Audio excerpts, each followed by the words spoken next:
그 해탈이 다른 게 아니라 지금 현재 내가 살아가고 있는데 많은 불안함과 괴로움이 있다라는 거예요. 여기에서 벗어나고 싶다 이 말입니다. 여기에서 벗어나고 싶다. 그게 해탈이에요. 그러면 우리가 수행을 하고 공부를 하는 출발점이 뭐냐 하면은요, 편안하지 않다, 뭔가 괴롭다, 불편하다라는 거예요. 그래서 거기에서 벗어나고자 하면은 어떻게 하면 되겠느냐라는 게 수행의 출발이라는 거예요. 사실은 그렇다면은 공부를 한다, 깨닫는다라는 것도 뭐냐 하면 사실 뭐 이론이 있고 말이 있지만 사실은 불안함과 괴로움이 없어지는 것이 깨달은 거예요.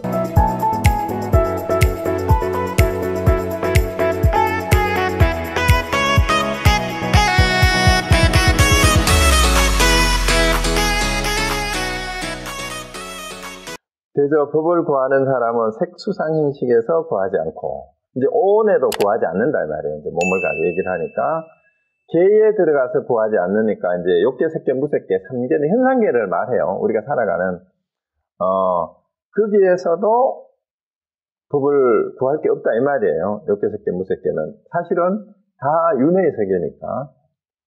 그러므로 사리불이여 대저 법을 구하는 사람은 불에도 집착하지 않는 거예요. 부처에도 집착함이 있으면 안 된다 이 말이에요. 부처에도 진짜 진리를 구하는 사람은. 그리고 법에도 구하여 집착하지 않으며 중에도 구하여 집착하지 않으며, 여기 중자는 무리중자를 썼는데 승가를 얘기합니다. 그러니까 불법승 삼보 어디도 구함이 없는 어디에도 구하지 않는다 이 말입니다. 그래서 여기는 오온에도 구하지 않고 삼계에서도 혹은 불법성 어디에서도 구함이 없다 이 말입니다. 거기에도 집착하지 않고 대저 법을 구하는 사람은 괴로움을 보아서 구함이 없으며, 이 말은 뭐냐 하면요, 이게 그 다음에 집을 끊어서 구함이 없으며 열반을 증거하고 수도하여 구하지 않습니다. 이거는 사성제를 얘기해요. 그러니까 이제 구하는 사람은 괴로움을 보고 뭔가 거기에서 구할 게 있냐, 이거는 이제 고성제의 가르침에서 뭔가 구할 게 있느냐 하면 거기도 없다라는 거예요. 사성제, 고성제, 집성제, 멸성제, 도성제잖아요. 이 사성제에서조차도 구할 게 없다. 왜 이런 얘기를 쭉 하느냐 하면 오온이나 삼보나 사성제나 이런 게 전부 뭐예요? 초기 불교의 기본 교리들이잖아요. 거기에도 집착함이 없어야 된다. 이렇게 한마디로 이제 사리불이 누굽니까? 지혜제일이고 부처님의 10대 제자 가운데 지혜제일이라는 사리불에게 당신이 알고 있는 부처님에게서부터 배운 기본적인 교리조차도 집착하면 안 된다 이 얘기를 하고 있는 거예요. 이거 다 까버리는 거예요. 이것도 내려놔야 된다. 고집멸도도 거기에서 구한다고 법이 구해지는 거 아니다 이렇게 얘기를 하는 겁니다. 왜냐하면 법에는 희론이 없기 때문이다. 이걸 뭐라고 얘기하는가 하면은 이걸 전부 이론으로 접근을 하면은 아무리 오온이 어떻다고 얘기를, 오온이 뭐라고 얘기를 하고 상계가 어떻고 고집멸도가 어떻고 얘기를 해봤자 이론으로 끝나면 이론일 뿐이고 실론이라고 말장난에 불과한 게 된다 이 말입니다. 실제로 이것이 체득되지 않으면 그 얘기예요. 실론이 뭐냐, 법에는 실론이 없다, 이론이 아니다 이 말이에요. 진짜 진리에는 이론이 없다 이 말입니다.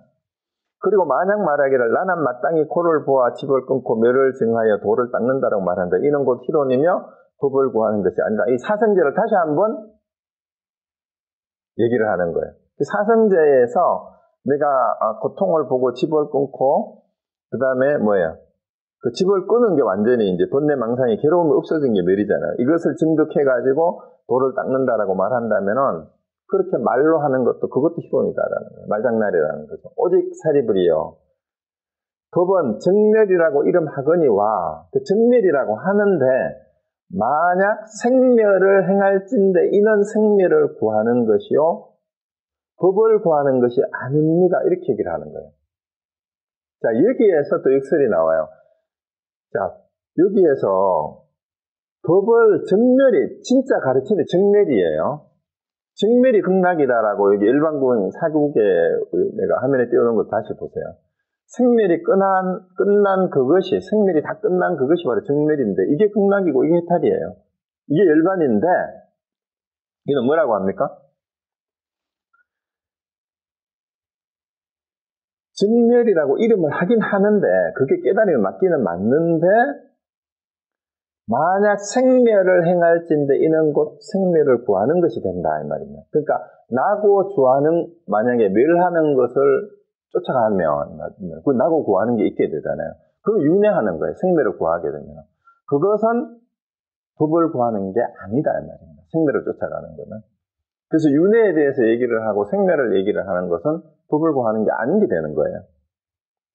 그리고 법은 그 다음에 나옵니다. 오염되는 바가 없는 것이라 이름하거늘. 그게 일체에 오염된 게 없는 게 법인데 만약 덕과 열반에 오염됨이 있다면 이게 번역이 조금 이상한데 법이라는 말이나 열반에조차도 물들게 되면 이 말입니다. 이게 뭐냐 하면 우리가 진리다, 깨달음이다, 열반이다라고 하는 그 말에 집착을 해서 구하면 이 뜻이에요. 그러면 그 집착이 이미 오염이죠. 그렇다면 이는 곧 염착이요. 그러니까 잘못 오염돼서 집착하는 거다 이 말입니다. 뭐 법이라는 말에, 일반이라는 말에 우리가 그 말에 오염이 된다. 말에 오염이 돼서 그 말에 집착하는 게 된다. 이거 내려놓은 게 아니라는 얘기죠. 진짜 열반이나 진짜 법이 아니다 이 말입니다. 그래서 그건 법을 구하는 게 아닙니다. 법에는 행체가 없거늘 만약 법을 행한다고 하면, 자, 법은 행체가 없기 때문에 뭐뭐를 법을 행한다라고 하는 것도 말이 안 된다는 얘기예요. 그러니까 이것도 법을 행한다라고 하면 그것이 곧 행하는 게 되잖아요. 그러니까 이게 행체가 있게 되면 곧 법이 아닌 게 된다 이 말입니다. 그래서 법은 그 다음에 또 뭐예요? 치하고 버림이 없거늘, 치사 선택이 없어요. 치사입니다. 치사가 없는데 치하고 버리는 법이 있다면, 자, 이거는 치해야 되고 저거는 버려야 된다라고 이거를 또 분별하는 게 있다면은 이는 곧 치사하는 거기 때문에 법을 구하는 것이 아닙니다. 이게 뭐예요? 이거는 사법이고 이거는 정법이다. 우리 흔히 말을 그렇게 하잖아요. 그럼 치사하는 게 된다 이 말이에요. 이미 거기에 말이 나오면, 그러니까 무슨 말이든지 말을 따라가게 되면 정법이다 아니다 생각을 일으키면 다 죄인 거예요. 그게 법이 아니에요. 이미 치사하는 게 있게 되는 거니까. 그 다음에는 법에는 처소가 없는 그 없거늘, 그러니까 법은 특별히 어디에 있는 곳이 없다 이 말입니다. 이 장소를 부정하는 거예요. 처소가 없는데 법이 어디에 있느냐. 만약 처소에 집착한다면 이런 곳 장소에 집착하는 게 된다. 장소에 집착하는 거. 그래서 법을 구하는 게 아닙니다. 이렇게 얘기해요. 그건 법을 구하는 게 아니다. 자, 그래서 다시 화면을 한번 보세요. 화면에 제가 띄워놓은 일반견 사국에를 제가 적어놨잖아요. 재행무상생명멸이 생멸이 정멸위락인데, 그래서 선사들이 끝내주는 게 뭐냐 하면은요, 이제 교리를 간순히 가르치는 교정에서는 이 법문을 해설을 해요. 이 개송을. 이렇게 해설을 하는데 선사들은 이걸 이렇게 얘기를 해놓고 마지막 질문을 본인에게 다시 돌려줘 버립니다. 정멸위락이라고 하는데 정멸이 어디 있느냐 이렇게 물어요.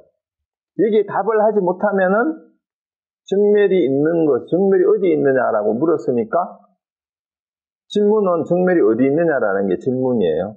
그러면 답을 어떻게 해야 됩니까? 어디에 있습니다라고 얘기를 해야 돼요. 그런데 어디에라고 얘기를 하면은 그 어디라는 게 장소가 되잖아요. 처소가 되잖아. 그러면 그거는 처소에 집착하는 거다라고 또 바로 혼이 날 거란 말이에요. 그건 아니다라고. 그래서 처소에 집착하지 않고 정멸이 어디에 있는지를 한마디 이룰 수가 있어야 돼요. 그 한마디 이르는 법을 할구라고 해요. 할구. 그래서 여기에 보세요. 법에는 다시 본문에 경전에 법에는 처소가 없거나 만약 처소에 집착한다면 이런 거 착처요. 착처라면 장소에 집착하는 거다 이 말이에요. 법은 특별한 장소가 아니거든.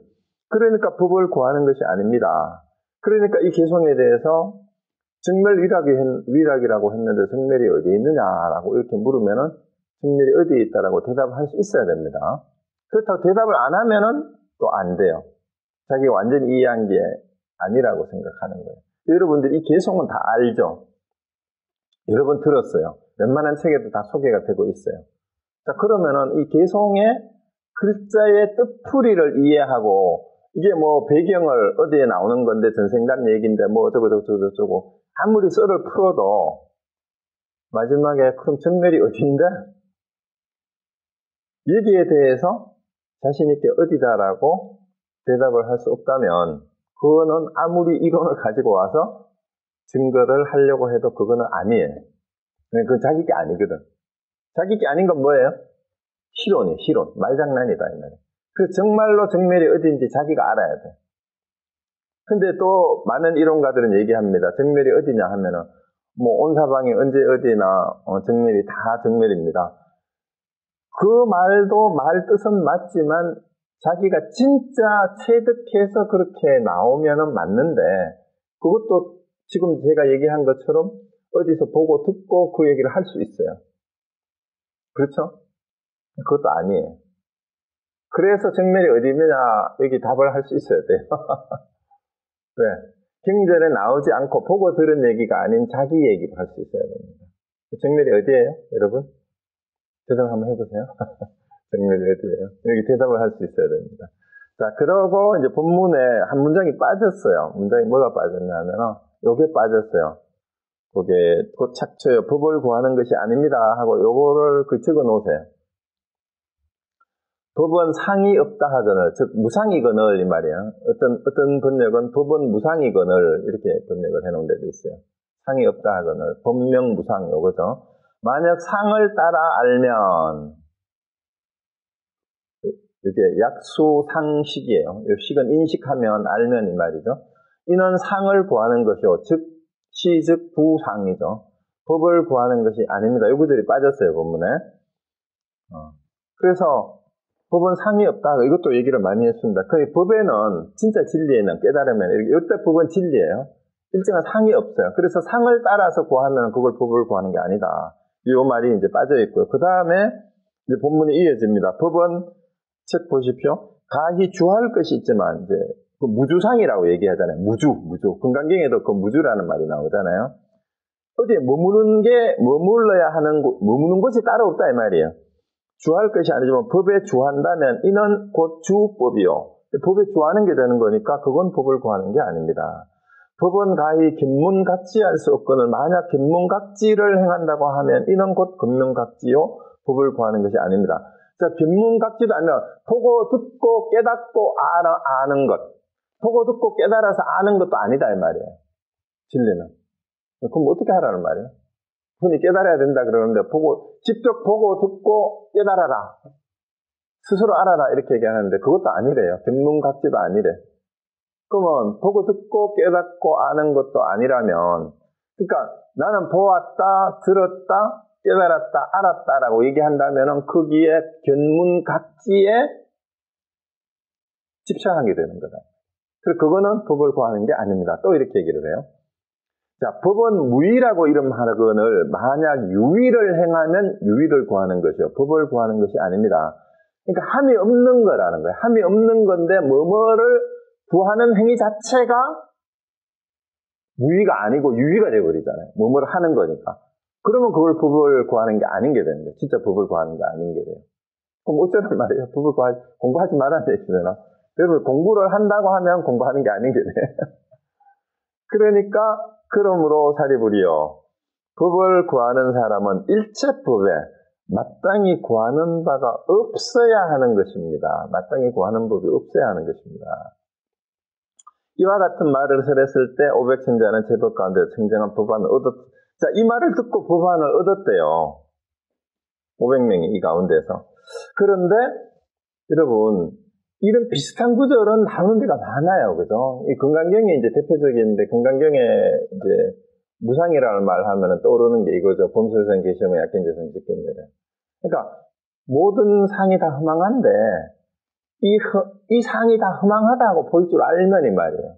그러면은 열애를 본다 했는데, 어떻게 해야 열애를 바로 보는가? 이것도 이제, 선사들은 이걸 해설에 끝나지 않고 여기에서 본인이 점검하게 했어요. 여기에서 열애를 바로 보는 한 글자가 있는데 그게 무슨 글자냐? 어째서 그러냐? 이게 또 하두예요. 이렇게 했고 그 다음에 또 하나 이제 따라 나오는 게 이거죠. 이제 여기는 법신 비상분에 만약 색으로서 나를 보거나 행상으로고 해도 돼요. 음성으로서 나를 보하면 이 사람은 삿된 도로 행하는 자로 예를 볼 수 없다라고 얘기를 합니다. 근데 위에서는 뭐예요?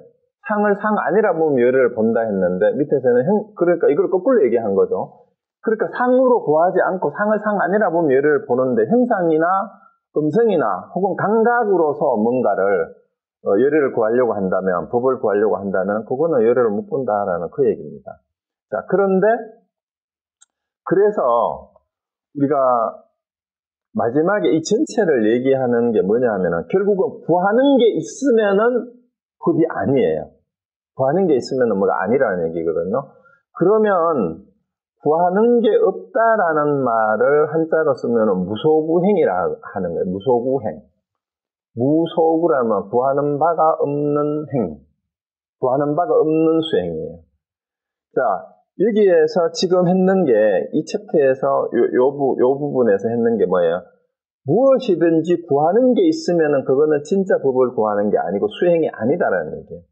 그래서 오원도 구하면 안 되고 상계도 구하면 안 되고 심지어 고진멸도도 구하면 안 되고 그 다음에 뭔가 견문각지나 행처나 추처나 모든 것도 이를 구한다라는 말만 하면은 구하는 것이 곧 집착이 되기 때문에 안 된다. 그래서 구하지 않는 행을 해야 되는데 이 구하지 않는 행이라는 게 그건 또 뭐냐면 그 무서워 아무것도 구하지 않는 행을 한다 그러면 그것도 또 구하는 게 되잖아요. 그거는 말장난 같지만 그건 이해를 하셔야 돼요.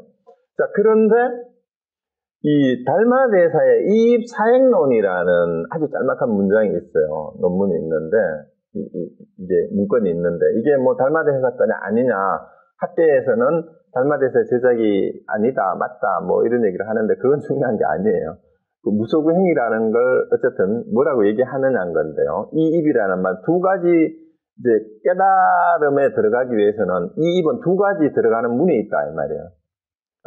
그리고 거기에 네 가지 수행법이 있는데 그중에 세 번째가 무소구행이에요. 나머지 이제 이제 보원행하고 무소구행하고 마지막에 친법행하고 이제 수연행이 있어요. 이제 인연에 따라 따라를 한다는 그 보원행, 수연행, 무소구행, 친법행 있는데 여기 그 내용이 좀 많으니까 무소구만 얘기를 할게요. 그 무소구행에 대해서 달마대사의 입사행은 이렇게 설명을 해놨어요.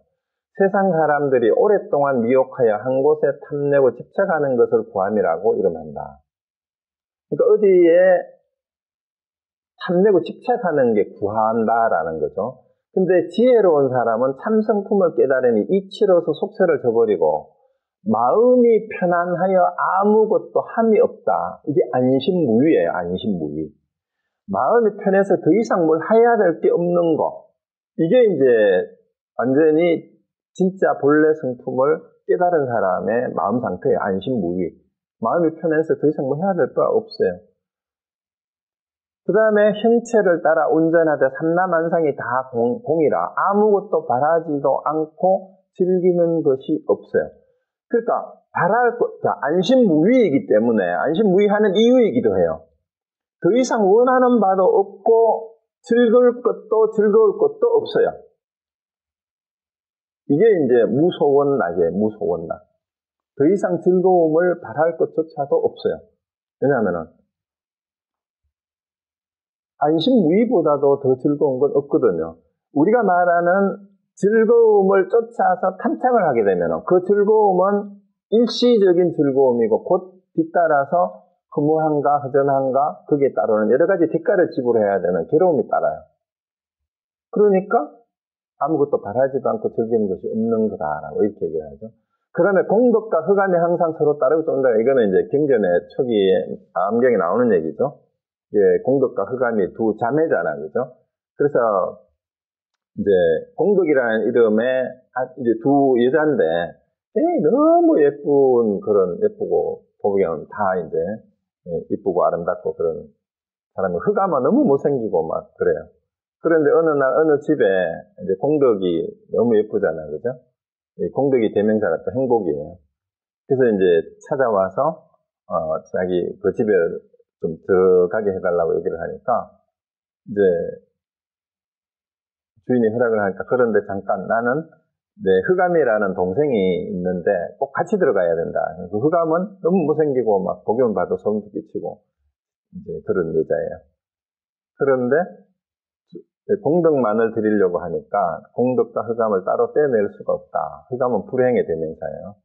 그래서 서로 따르가 쫓는다라는 얘기는 이 동절의 양면 같다라는 건데 세상의 이치는 그렇다라는 거예요. 즐거움과 고통이, 행복과 불행이 사실은 동절의 양면과 같은 거다라는 얘기인데, 자, 삼계에 오래 머무는 것은 마치 불타는 집과 같고 몸이 있으면 모두 괴로움이라 어느 누가 편안하겠는가. 그러니까 몸이 있으면 당연히 노병사가 있게 마련이에요. 이것을 요달하기 때문에 모든 육도의 존재를 버리고 생각을 쉬어 구하는 것이 없다. 육도는 우리가 말하는 이제 육도 윤회할 때 그 육도를 말하는 거예요. 지옥과 이제 짐승과 인간계와 아기 축생, 이제 아수라하고 천상계를 말하는 거죠. 이게 윤회의 세계니까. 그래서 그 어느 것도 구하는 게 없다 이 말이에요. 특히 이제 천상계가 즐거움의 대명사죠. 그 밑에 나머지는 이제 지옥이나 이런 걸 전부 다 괴로움이 되는 거예요. 그러니까 호락을 구하는 게 따로 없어요. 그래서 생각을 완전히 쉬었다 이 말이에요. 구하는 게 없다. 경에 이르되 구함이 있는 것은 모두 괴로움이고 구함이 없는 것이 즐거움이다. 여기서 말하는 불교에서 말하는 즐거움이다, 극락이다 하는 것은 바로 이걸 얘기하는 거예요. 자, 구함이 있는 게 모두 괴로움이라는 일단 머리로 한번 이해를 하면 내가 구할 게 있다라는 건 무슨 말이에요? 뭔가 내가 아직 부족하고 뭔가 원하는 바가 있다는 말이에요. 원하는 바가 있다라는 얘기는 아직 내가 불완전하고 뭔가 부족한 게 있고 그런 거니까 그게 제대로 충족되지 못한 상태니까 아직 불만족한 상태라는 거죠. 불만족이 다른 게 아니에요. 충족되지 못한 거예요. 충족되지 못했으니까 그 충족되지 못한 그 마음이 바로 괴로움이에요. 우리는 끊임없이 뭔가를 바라고 원하고 갖고 싶고 되고 싶고 하고 싶어 합니다. 그런데 그게 뜻대로 안 되는 것이 바로 괴로움이에요.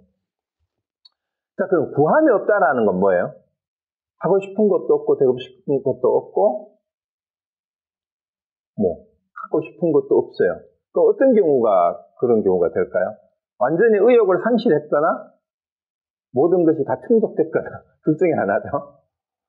그래서 진짜 구하는 것이 없는 것은 그러니까 완전히 무기력해져가지고 아무런 의지가 없는 거하고 공통점이 그거예요. 완전히 깨달아서 모든 것이 충족된 사람하고 근데 우리가 세상에 무기력해져가지고 의욕이 상실된 사람은 오히려 그 자체가 괴로움이죠. 사실은. 의욕이 상실돼서 완전히 그냥 삶에 대한 의욕조차도 없는 그런 상황인데 깨달은 사람은 더 이상 구하고 되고 싶고 하고 싶은 갖고 싶은 게 없지만 생기발랄하게 그냥 즐길 뿐이에요. 즐거움. 그래서 그 구함이 없는 것이 바로 즐거움이다라는 것이 이제 경전의 말씀이라는 거예요. 왜? 구함이 없다라는 건 모든 것이 충족된, 완성된 경지니까. 퍼펙이에요, 퍼펙. 완전함이 뭐예요? 사랑도 완전함이죠. 고린도전서에도 사랑은 뭐 오래 참고 뭐 이런 얘기가 앞에 쭉 나오다가 뭐예요? 예언도 폐하고 방언도 폐하고 모든 것이 폐하고 지금은 거울을 보는 것. 그때 옛날 동판 거울이었어요. 희미하지만 그때가 되면 얼굴을 맞대고 보는 것처럼 분명해질 것인데 그때가 바로 퍼펙트이죠. 그죠? 완전함이죠. 지금 온전치 못한데 온전하게 되면 그것을 이름하여 사랑이라고 하는 거예요. 대자비라고 하는 것도 더 이상 구할 것이 없는 즐거움의 상태에서 완전한 자비심이 완전 사랑이죠. 그 완전함이에요, 완전함. 그 완전함은 뭘? 근데 이 완전함이라고 얘기하면 우리는 또 무슨 생각을 합니까? 육체적으로도 모든 신통력을 막 신통망통한 능력도 다 가지고 뭐 모든 것을 다 갖추고 이런 거를 또 자꾸 생각하잖아. 완전하다 그러면. 근데 그걸 완전하다고 얘기하지 않는다. 그것도 상대적이에요. 우리가 아무리 잘나고 육체적으로 세상에서 아무리 가진 게 많고 아무리 능력이 출중하고 그것도 다 상대적일 뿐이에요. 그 상대적인 것이 모든 게 끝난 것을 완전함이라 그래요. 상대가 아닌 것. 그러니까 구함이 없는 그건데 자 그러므로 구함이 없는 것이 참으로 도의 행위다. 이게 무소구 행위예요. 라는 것을 알 수 있다. 고로 구하는 것이 없는 수행이라고 말하는 것이다. 이게 무소구행을 달마 이입론에서 이렇게 표현을 하고 있는데, 어쩌면은 바로 이 유마경의 이 내용을 달마대사가 정리하고 있는 것 같기도 해요. 자, 다시 이제 유마경으로 가봅시다. 유마경에 결국 앞에서 쭉 얘기했던 게 뭐예요? 뭐를 구하든지 구함이 있으면은 그거는 진짜 법이 아니다. 법은 구함이 없는 거다. 그리고 마지막 결론이 뭐였어요? 사리불이에요. 법을 구하는 사람은 일체 법에 마땅히 구하는 바가 없어야 하는 것이다. 그게 진짜 법을 구하는 거다. 자, 이렇게 얘기를 했습니다. 근데 이 말을 듣고 500천자는 제법 가운데서 청정한 법안을 얻었다라고 되어 있습니다. 자, 그러면 여러분들은 이제 이 구절을 읽고, 같이 읽고, 내가 지금까지 구하는 마음이 뭐고, 내려놓아야 될, 지금까지 구해왔던 것 중에 어떤 것이 집착이고 버려야 될 것인가, 를 한번 생각을 해보시기 바랍니다. 자, 그 다음 이제 다음 페이지로 한번 가보죠.